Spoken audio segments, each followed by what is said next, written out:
તો મિત્રો તમારે ગૂગલ ક્રોમ બ્રાઉઝર ઓપન કરવાનું છે અને અહીંયા આગળ સર્ચ બારમાં તમારે ટાઈપ કરવાનું છે ઓજસ ગુજરાત. પછી જે ફર્સ્ટમાં જે ઓજસની લિંક આપેલી છે એના પર તમારે ક્લિક કરવાની છે. એના પર તમે ક્લિક કરશો એટલે આ રીતે એક ઓનલાઈન જોબ એપ્લિકેશન સિસ્ટમનું એક ડેશબોર્ડ આવી જશે, એટલે કે ઓજસનું અહીંયા ડેશબોર્ડ આવી જશે. અહીંયા ઘણા બધા ઓપ્શનો તમને જોવા મળશે. એટલે સૌ પ્રથમ વાર તો મિત્રો તમારે અહીંયા રજીસ્ટ્રેશન કરવાનું રહેશે. જો તમે પહેલા રજીસ્ટ્રેશન કરેલું હોય તો તમે ઓનલાઈન એપ્લિકેશન પર ક્લિક કરીને એપ્લાય પર જઈ અને તમે એમાં રજીસ્ટ્રેશન નાખીને તમારું જે ફોર્મ છે એને ભરી શકો છો. પણ જો તમે રજીસ્ટ્રેશન જ નથી કર્યું તો સૌ પ્રથમ તમારે પહેલા રજીસ્ટ્રેશન કરવું પડશે. એટલે રજીસ્ટ્રેશન પર તમારે ક્લિક કરવાની છે. એના નીચે જે એપ્લાયનો ઓપ્શન આપેલો છે એના પર ક્લિક કરવાની છે. એના પર ક્લિક કરશો એટલે અહીંયા જાહેર સૂચના આપેલી છે એ તમે અહીંયા વાંચી શકો છો અથવા એને છોડી પણ શકો છો. પછી એના નીચે આપેલું છે આઈ એગ્રી, એના પર તમારે ક્લિક કરવાની છે. આઈ એગ્રી પર ક્લિક કરશો એટલે અહીંયા તમને એક રજીસ્ટ્રેશન ફોર્મ જોવા મળશે. અહીંયા આગળ તમારી જે બધી ડિટેલ છે એ તમારે અહીંયા ફિલ કરવાની છે. તો સૌ પ્રથમ અહીંયા આપણે વાત કરીશું જે પર્સનલ ડિટેલની અંદર, એટલે કે ઉમેદવારની જે માહિતી છે એની અંદર મિત્રો તમારે ટાઇટલની અંદર મિસ્ટર, મિસિસ, એમએસ અને ડીઆર એમ કરીને 4 ઓપ્શન આપેલા છે. એ રીતે તમારી રીતે જેન્ટ્સ, લેડીઝ જેના પણ તમે ફોર્મ ભરતા હોય એ રીતે તમારે અહીંયા ટાઇટલ સિલેક્ટ કરવાનું છે. અહીંયા હું જેન્ટ્સનું ફોર્મ ભરું છું તો અહીંયા મિસ્ટર સિલેક્ટ કરીશ. પછી સરનેમની અંદર તમારી જે અટક છે, જાત છે એ અહીંયા તમારા સરનેમની અંદર તમારે ટાઈપ કરવાની છે. પછી એના પછી જે ફર્સ્ટ નેમ છે એમાં તમારું જે ફર્સ્ટ નેમ છે એટલે જે તમારું નામ છે એ નામ તમારું અહીંયા લખવાનું છે. પછી અહીંયા ફાધર અને હસબન્ડ નામની અંદર જો લેડીઝનું ફોર્મ ભરતા હોય તો જો એમના લગ્ન થઈ ગયેલા હોય તો તમે એમનું હસબન્ડનું નામ અહીંયા લખી શકો છો, અથવા છોકરી છે એનું જો ફોર્મ ભરતા એના ફાધરનું નામ લખી શકો છો. અહીંયા મેં છોકરાનું ટાઇટલ સિલેક્ટ કર્યું છે તો તમે અહીંયા છોકરાના જે ફાધર છે એમનું નામ તમારે અહીંયા ટાઈપ કરવાનું છે. પછી અહીંયા મધર્સ નેમની અંદર તમારી જે મમ્મીનું નામ છે એ મધર્સ નેમના જે આ બોક્સ આપેલું છે એની અંદર તમારે ટાઈપ કરવાનું છે. પછી એના નીચે જઈએ જેન્ડરની અંદર, તો જેન્ડરમાં 2 ઓપ્શન આપેલા છે મેલ અને ફિમેલના. તો જો જેન્ટ્સ હોય તો મેલ સિલેક્ટ કરવાનું છે અને જો લેડીઝ હોય તો તમારે ફિમેલ, એટલે કે સ્ત્રી અને પુરુષ બંને. મેલ એટલે પુરુષ અને ફિમેલ એટલે સ્ત્રી. એ રીતે તમારી રીતે તમારે ઓપ્શન સિલેક્ટ કરી લેવાનું છે. અહીંયા મેં પુરુષનું જે ફોર્મ ભરી રહ્યો છું તો અહીંયા મેલનો ઓપ્શન મેં અહીંયા સિલેક્ટ કર્યો છે. પછી અહીંયા રિસિલેક્ટ જેન્ડરની અંદર પણ તમારે અહીંયા મેલ સિલેક્ટ કરવાનું છે. પછી ડેટ ઓફ બર્થની અંદર જે પણ તમારી ડેટ ઓફ બર્થ છે એ ડેટ ઓફ બર્થ અહીંયા તમારે ટાઈપ કરવાની છે આ રીતે. એટલું કર્યા પછી મેરિટલ સ્ટેટસની અંદર મેરિડ, અનમેરિડ અને સેપરેટ, એટલે મેરિડ એટલે પરણેલા, અનમેરિડ એટલે લગ્ન જેમના નથી થયા તે. અને એટલે અહીંયા આગળ તમે જો પરણેલા હોય તો મેરિડ કરવાનું છે અને જો પરણેલા ના હોય તો તમારે અહીંયા અનમેરિડ કરવાનું છે.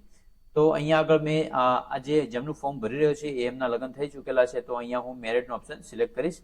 પછી કેટેગરીની અંદર મિત્રો તમારે જનરલ, EWS, SC, SCBC એટલે ઓબીસી અને એસટી, અહીંયા ઘણી બધી કાસ્ટ આપેલી છે. એટલે જે પણ તમારી કેટેગરી હોય એ કેટેગરી તમારે અહીંયા સિલેક્ટ કરવાની છે.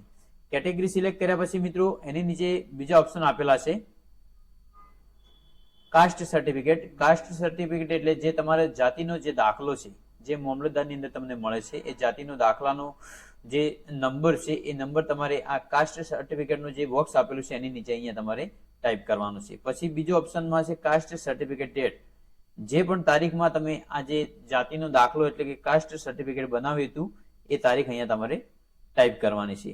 પછી અહીંયા આગળ કાસ્ટ સર્ટિફિકેટ કયા રાજ્યમાંથી કાઢેલ છે એ પણ અહીંયા રાજ્યો આપેલા છે. જે પણ તમારું રાજ્ય હોય એ રાજ્ય સિલેક્ટ કરવાનું છે. હું ગુજરાતથી છું તો અહીંયા હું ગુજરાત સિલેક્ટ કરીશ.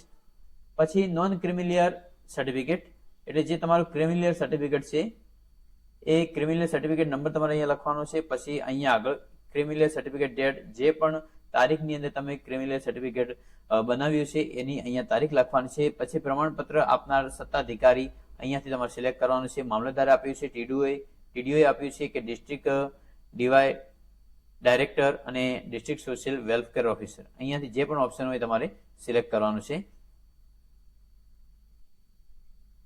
પછી એના નીચે જઈએ મિત્રો તો કોમ્યુનિકેશન ડિટેલ, એમાં સંદેશા વ્યવહારની માહિતી છે. તો પ્રેઝન્ટ એડ્રેસની અંદર તમારું જે આધાર કાર્ડની અંદર એટલે કે એલસીની અંદર જે પણ તમારું એડ્રેસ છે એ પૂરો એડ્રેસ અહીંયા તમારે લખવાનું છે. પછી સ્ટેટમાં તમારું જે પણ સ્ટેટ છે એ સ્ટેટ તમારે સિલેક્ટ કરવાનું છે. સ્ટેટ સિલેક્ટ કર્યા પછી ડિસ્ટ્રિક્ટનો ઓપ્શન આવે છે એની અંદર તમારો જિલ્લો, અહીંયા આગળ તમારો જિલ્લો સિલેક્ટ કરવાનો છે.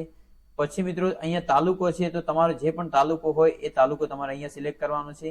પછી તમારા એરિયાનો અહીંયા પિનકોડ, જે પણ પિનકોડ હોય પિનકોડ અહીંયા ટાઈપ કરવાનો છે. પછી તમારો અહીંયા આગળ મોબાઈલ નંબર ટાઈપ કરવાનો છે. જે પણ તમારો મોબાઈલ નંબર હોય એ અહીંયા તમે ટાઈપ કરી શકો છો. પછી રીટાઈપ મોબાઈલ નંબર, ફરીથી તમારો જે મોબાઈલ નંબર છે એનો એ મોબાઈલ નંબર તમારે આ બોક્સની અંદર ટાઈપ કરવાનો છે. પછી અહીંયા પરમાનન્ટ એડ્રેસની અંદર જો તમે આ અહીંયા આગળ જે તમારું એડ્રેસ લખ્યું છે એનું એડ્રેસ તમે અહીંયા લખશો તો પણ ચાલશે. એ કર્યા પછી ફરીથી અહીંયા સ્ટેટ સિલેક્ટ કરવાનું છે તમારું જે હોય. પછી ડિસ્ટ્રિક્ટ સિલેક્ટ કરવાનું છે. પછી અહીંયા ફરીથી તમારો જે તાલુકો છે એ તાલુકો સિલેક્ટ કરવાનો છે. આગળ જે કર્યો એ તમે અહીંયા કરી શકો છો. અને પછી તમારો પિનકોડ જે તમે આગળ ટાઈપ કર્યો છે પિનકોડ, પછી અહીંયા આગળ ઈમેલ આઈડી, તો તમારી જે પણ ઈમેલ આઈડી છે એ ઈમેલ આઈડી અહીંયા આગળ તમારે ટાઈપ કરવાની છે. પછી રીટાઈપ ઈમેલની અંદર પણ તમારી ઉપર જે ઈમેલ આઈડી તમે ટાઈપ કરી છે એની એ ઈમેલ આઈડી આ બોક્સની અંદર તમારે ટાઈપ કરવાની છે. એટલું કરીને પછી સ્ક્રોલ ડાઉન કરીને તમારે નીચે જવાનું છે. પછી અહીંયા આપેલું છે અધર ડિટેલ, અને એટલે કે અન્ય માહિતી, એટલે શું તમે રમત ગમતના વધારાના ગુણ મેળવવા લાયકાત ધરાવો છો? જો લાયકાત ધરાવો તો યસ, અને ના ધરાવતા હોય તો તમારે નો કરવાનું છે. પછી અહીંયા ફિઝિકલીનો જે ઓપ્શન આપેલો છે એટલે કે અપંગનો, એની અંદર તમારે અહીંયા આગળ નોટ એપ્લિકેબલ પર તમારે રાઈટ ટિક માર્ક લગાવી દેવાનું છે. પછી અહીંયા વિડોનો ઓપ્શન આપેલો છે, યસ નો તમે અહીંયા કરી શકો છો. હું અહીંયા છોકરાનું ફોર્મ ભરું છું તો એમાં નો જ આવશે. પછી એક્સ સોલ્જરની અંદર જો આગળ તમે નોકરી કરતા હો તો યસ, અને જો ના કરતા હોય તો નો કરવાનું છે તમારે. ઘણા લોકોને યસ આવે છે, એટલે કે લગભગ 5% લોકોને જ યસ આવતું હોય છે, બીજા નો ઉપર જ ક્લિક કરતા હોય છે, એટલે તમારે નો જ કરવાનું છે. પછી બીજો ઓપ્શન આપેલો કરન્ટલી વર્કિંગ હશે ગુજરાત સ્ટેટ ગવર્મેન્ટ એમ્પ્લોય, સરકારી નોકરી કરતા ગુજરાતની અંદર, તો તમારે યસ કરવાનું છે. અને જો ના કરતા તમારે નો કરવાનું છે, એટલે તમારે તો ના જ કરી દેવાનું છે. એટલે નો ઓપ્શન છે એ જ સિલેક્ટ કરવાનું છે. પછી એની નીચે ઓપ્શન આપેલો લેંગ્વેજ ડિટેલના ભાષાની માહિતી, એટલે આ જે બધી ભાષાઓ છે ઇંગ્લિશ, હિન્દી અને ગુજરાતી, એ બધી ભાષાઓ તમારે અહીંયા આગળ સિલેક્ટ કરી લેવાની છે. રેડમાં બધા સિલેક્ટ કરવાનું છે. રાઇટની અંદર પણ બધું સિલેક્ટ કરી લેવાનું છે. અને સ્પીક એટલે બોલતા પણ તમને આવડે છે બધી ભાષાઓ, એ રીતે બધું સિલેક્ટ કરવાનું છે. પછી આપણે વાત કરીશું અહીંયા અપલોડ ફોટોગ્રાફ્સની. જે તમારો ફોટો છે પાસપોર્ટ સાઇઝનો એ અહીંયા તમારે અપલોડ કરવાનો છે, પણ એની જે સાઇઝ છે 5 સેમી લંબાઈ અને 3.6 સેમી એની પહોળાઈ હોવી જોઈએ. અને એની જે સાઇઝ છે એ 15 KB થી વધારે રાખવી નહીં, એટલે 15 KB થી નીચે તમારે એની સાઇઝ રાખવાની. જો તમને એની સાઇઝ કરતા ના આવડે તો મેં એનો વિડીયો બનાવેલો છે, અને જો તમને વિડીયો ના મળે તો રીસાઇઝ ઇમેજ કરીને વેબસાઇટ તમારે ગૂગલ પર સર્ચ કરી અને તમારે એની અંદર તમારી જે ફોટોની જે સાઇઝ છે કેબીની એની અંદર તમે ઓછી કરી શકો છો. એટલે પછી આપણે ચૂઝ ફાઇલ ક્લિક કરી અને જે તમારો પાસપોર્ટ સાઇઝનો ફોટો છે એ ફોટો અહીંયા તમારે અપલોડ કરી લેવાનો છે.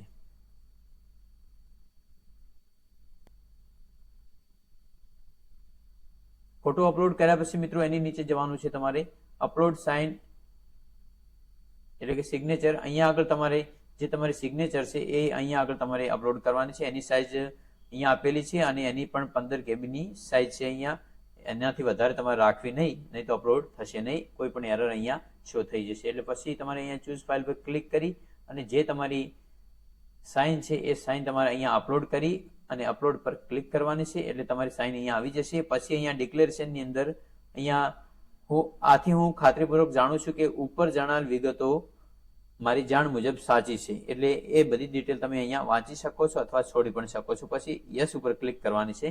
યસ ઉપર ક્લિક કરશો એટલે અહીંયા કેપ્ચર આપેલો છે, એ કેપ્ચર તમારે અહીંયા ટાઈપ કરવાનો છે. કેપ્ચર ટાઈપ કરી અને મિત્રો તમારે જે સેવનો ઓપ્શન આપેલો છે એના પર તમારે ક્લિક કરવાની છે. અહીંયા સબમિટ પર ક્લિક કરી એટલે અહીંયા આગળ મિત્રો જુઓ મોબાઈલ નંબર બતાવે છે, એટલે ઓલરેડી રજીસ્ટર, એટલે કે પહેલેથી અહીંયા રજીસ્ટ્રેશન કરેલું છે. મિત્રો જો તમે આ રીતે રજીસ્ટ્રેશન કરેલું હોય પહેલેથી, તો એનો હવે જે રજીસ્ટ્રેશન નંબર છે એ તમે કઈ રીતે મેળવશો, તો તમારો નંબર અહીંયાથી તમારે કોપી કરી લેવાનો છે. પછી મિત્રો તમારે અહીંયા આગળ જે હોમનો ઓપ્શન આપેલો છે એના પર ક્લિક કરવાની છે. એના પર તમે ક્લિક કરશો એટલે આ રીતે તમારી સામે એક ડેશબોર્ડ આવી જશે. અહીંયા આગળ મિત્રો ઓપ્શનો આપેલા છે, જો તમારો કન્ફર્મેશન નંબર જાણવા અહીં ક્લિક કરો, તમારો રોલ નંબર જાણવા, તમારો રજીસ્ટ્રેશન નંબર જાણવા અને તમારી અરજી ફીની સ્ટેટસ જાણવા અહીં ક્લિક કરો. તો તમારે અહીંયા આગળ જે તમારો રજીસ્ટ્રેશન નંબર જાણવા અહીં ક્લિક કરો, એના પર તમારે ક્લિક કરવાની છે. એના પર તમે ક્લિક કરશો એટલે આ રીતે તમને ઇન્ટરફેસ જોવા મળશે. એટલે અહીંયા રજીસ્ટ્રેશન નંબર અથવા મોબાઈલ નંબર, એટલે તમે જે મોબાઈલ નંબર કોપી કર્યો છે એ મોબાઈલ નંબર તમારે અહીંયા નાખી દેવાનો છે. અને પછી બર્થ ડેટની અંદર તમારી જે જન્મ તારીખ છે એ જન્મ તારીખ તમારે અહીંયા ટાઈપ કરવાની છે. તો હું અહીંયા આગળ જે જન્મ તારીખ છે એ ટાઈપ કરીશ. જન્મ તારીખ નાખ્યા પછી નીચે જે કેપ્ચર આપેલો છે એ કેપ્ચર તમારે અહીંયા ટાઈપ કરી દેવાનો છે. અને કેપ્ચર ટાઈપ કર્યા પછી મિત્રો તમારે અહીંયા જે ગેટ રેન્જ નંબર ઓપ્શન આપેલો છે એના પર તમારે ક્લિક કરવાની છે. એના પર તમે ક્લિક કરશો એટલે અહીંયા થોડી પ્રોસેસ થશે. અને પ્રોસેસ લીધા પછી મિત્રો તમારા મોબાઈલ નંબર પર એક ઓટીપી જનરેટ થશે. એ ઓટીપી અહીંયા તમારે આ બોક્સની અંદર નાખવાનો છે. ઓટીપી નાખ્યા પછી ફરીથી અહીંયા ગેટ રેન્જ નંબર પર તમારે ક્લિક કરવાની છે. એટલે અહીંયા આગળ જે તમારો રજીસ્ટ્રેશન નંબર છે એ શો થઈ જશે. પછી અહીંથી તમારે કોપી કરી અને રજીસ્ટ્રેશન નંબર લઈ લેવાનો છે. પછી ઓનલાઈન એપ્લિકેશન પર ક્લિક કરી એપ્લાય પર ક્લિક કરવાની છે. પછી અહીંયા આગળ સિલેક્ટ એડવર્ટાઇઝમેન્ટ બાય ડિપાર્ટમેન્ટ પર ક્લિક કરી અને અહીંયા જે તમારું પોલીસ રિક્વાયરમેન્ટનું જે આજે શરૂઆત થઈ છે જે ફોર્મની એના પર તમારે ક્લિક કરવાની છે. પછી જે તમારું અહીંયા ફોર્મ શો થાય છે અહીંયા જે એપ્લાયનો ઓપ્શન આપેલો છે એના પર ક્લિક કરવાની છે. પછી ફરીથી અહીંયા એપ્લાય નાઉ પર ક્લિક કરવાની છે. પછી આ રીતે એક ઇન્ટરફેસ શો થાય. એની અંદર તમારે રજીસ્ટ્રેશન નંબરમાં તમે જે રજીસ્ટ્રેશન નંબર કોપી કર્યો છે એ રજીસ્ટ્રેશન નંબર નાખવાનો છે. પછી બર્થ ડેટમાં તમારે જે જન્મ તારીખ છે એ જન્મ તારીખ તમારે અહીંયા નાખવાની છે, એટલે ટાઈપ કરવાની છે. પછી એપ્લાય વિથ OTR પર ક્લિક કરવાની છે. રજીસ્ટ્રેશન નંબર નાખશો એટલે આ રીતે ડેશબોર્ડ આવી જશે. અહીંયા આગળ મિત્રો કેન્દ્ર સિલેક્શનની અંદર તમારે PSI, કેન્દ્ર લોકરક્ષક અને બુથની અંદર PS એન્ડ લોકરક્ષક અહીંયા 3 ઓપ્શન આપેલા છે. તો જો 12 પાસ ઉપર તમે ફોર્મ ભરતા હોય તો તમારે બીજો નંબર જે લોકરક્ષકનો છે, લોકરક્ષક કેન્દ્ર, એ તમારે સિલેક્ટ કરવાનું છે. પછી એના નીચે તમારે સ્ક્રોલ ડાઉન કરીને જવાનું છે. નીચે જશો એટલે અહીંયા તમારી પર્સનલ ડિટેલ આપેલી છે, પર્સનલ માહિતી, એ તમારે એકવાર ચેક કરી લેવાની છે. અહીંયા જે પણ તમારી બધી માહિતી આપેલી છે એ બધી તમારે ચેક કરી લેવાની છે. પછી થોડા સ્ક્રોલ ડાઉન કે નીચે આવશો એટલે અધર માહિતીની અંદર અહીંયા સિલેક્ટ ફોટો આઈડી પ્રૂફની અંદર આધાર કાર્ડનો ઓપ્શન આપેલો છે. Water card, driving licence, PAN card, passport, ID, passbook અને અધર, એટલે આધાર કાર્ડ સિલેક્ટ કરી અને તમારો ફોટો આઈડી પ્રૂફની અંદર તમારો જે આધાર નંબર છે તમારે અહીંયા ટાઈપ કરવાનો છે. નંબર નાખ્યા પછી અહીંયા તમારે ઘણા ઓપ્શન આપેલા છે. એમાં તમારે કંઈ નથી કરવાનું કે જ્યારે તમે રજીસ્ટ્રેશન કર્યું હતું ત્યારે તમે ઓપ્શનો પહેલેથી સિલેક્ટ કરેલા છે. એટલે તમારે સ્ક્રોલ ડાઉન કરીને ફરીથી નીચે જવાનું છે. અને અહીંયા આગળ મિત્રો HSC ડિટેલની અંદર તમારે જે તમારી એજ્યુકેશન ડિટેલ છે એ અહીંયા તમારે નાખવાની રહેશે. તો પર્સન્ટેજની અંદર તમારે જે તમારા કેટલા માર્ક્સની અંદર તમારા કેટલા ટકા છે એ તમારે અહીંયા લખવાના, એટલે કે તમારે ટાઈપ કરવાના છે.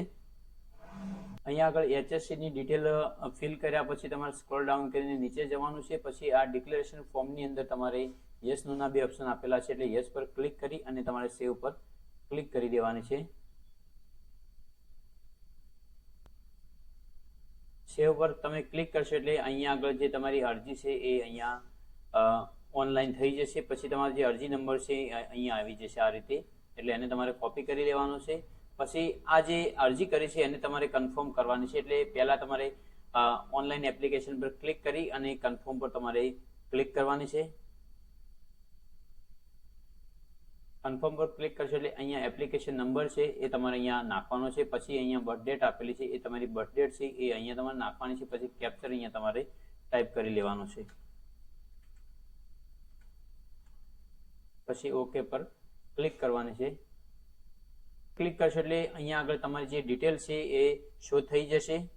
પછી તમારે કન્ફર્મ એપ્લિકેશન પર ક્લિક કરી અને જે આ એપ્લિકેશન ફોર્મ છે એને તમારે કન્ફર્મ કરી લેવાનું છે. તો અહીંયા આગળ તમારી અરજી સફળતાપૂર્વક કન્ફર્મ થઈ ગઈ છે. અરજીનો કન્ફર્મેશન નંબર તમને અહીંયા આપેલો છે અને અહીંયા આગળ જે પ્રિન્ટ એપ્લિકેશન ઓપ્શન આપેલો છે ત્યાં જઈને તમે તમારી જે અરજી છે એની પ્રિન્ટ છે અહીંથી તમે ડાઉનલોડ કરી શકો છો અથવા એને પ્રિન્ટ આઉટ કરી શકો છો.